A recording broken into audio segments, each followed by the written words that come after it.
The Matrix has you, Neo. No, actually, I have the Matrix right here.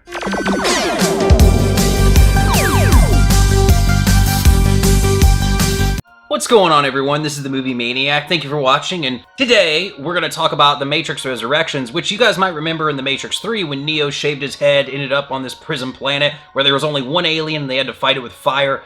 Then he sacrifices himself. But in this movie, they fixed it all because they've cloned his DNA, they brought him back, now he has no idea what the hell he's doing or where he is, and he has to rediscover himself. And there's a lot of weird stuff thrown in the mix that's really kind of polarizing audiences, and there's this strange alien thing at the end that nobody can quite figure out. Alright, so this is one of those movies that I've been really excited for. I used to always come up with my own ideas for how they could do a Matrix 4, like over the past 10 years. Now we finally have it, and they took some of what I said and then created a big bloated mess out of it. And that's what we're going to talk about here, is that this isn't necessarily a bad movie. It's so self-aware.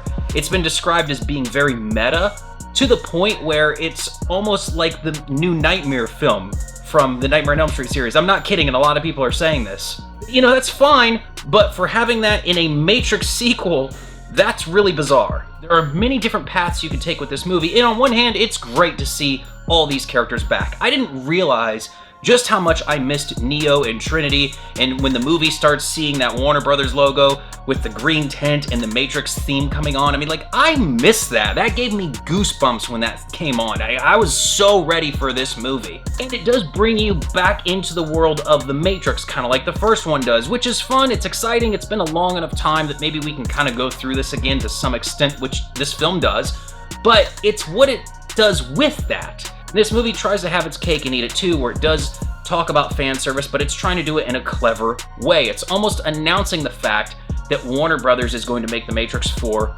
with or without the consent of the Wachowskis. And that's kind of brought up in the film, actually. They reference Warner Brothers out loud in The Matrix Resurrections. Like, I'm not kidding, this actually happens in the film.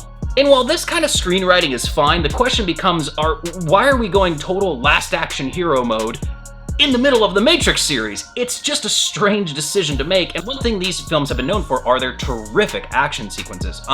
People didn't like The Matrix 2, but everybody remembers the highway scene. You know, the first movie, it speaks for itself. You guys already remember the lobby shootout and so many of the things on the rooftop and whatnot.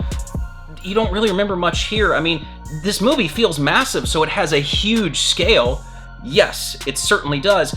But you don't remember anything about it. A lot of it is just Neo putting his hand out and pushing things back. It's redundant, and it's not necessarily anything new and inventive. Like, there's a couple of moments that are pretty cool that I do remember and stand out, but it's not going to go down with the rest of the movies in terms of memorable action set pieces. Neil Patrick Harris is absolutely phenomenal here. He steals the show. He chews up every scene he's in, and you see it's things like that along the way that keep you glued to the screen. And, you know, I was thoroughly invested from beginning to end. I thought everything with Neo and Trinity was actually really good. I'm a little conflicted as to the twist they give with Trinity near the end of the movie. That's a totally different subject, but the thing between them was actually pretty powerful to me, and I'm glad that they included that. So what we end up with is a sequel that's not much better and not much worse than the previous two installments, which is gonna piss off a lot of people. By the way, I didn't hate Reloaded and Revolutions. I just thought they were okay movies, which is a step down from the original film, which is interesting. This really reminds you just how impressive the original Matrix is. Its laser-focused script, it really understood what it needed to achieve, its mass appeal to audiences, like, it just checked off every box that pleased your average moviegoer. Why they couldn't bring that back is very strange. At the same time, the Wachowskis have the creative license to do whatever they want here, so you know what? It's just up to us to see how do we interpret it. Guys, with all that being said, I'm gonna give The Matrix 4 6.5 out of 10. It's okay. I don't think it's really any improvement over the last two movies. I don't hate it, I don't love it, and I think that, you know, maybe one day you could revisit the movie and have some fun with it, but it's just kind of a misguided film.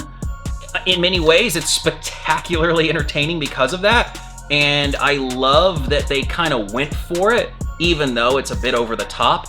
But I appreciate that they took a risk, I mean, because they did with this movie. It's just at the end of the day, you just are left wondering why.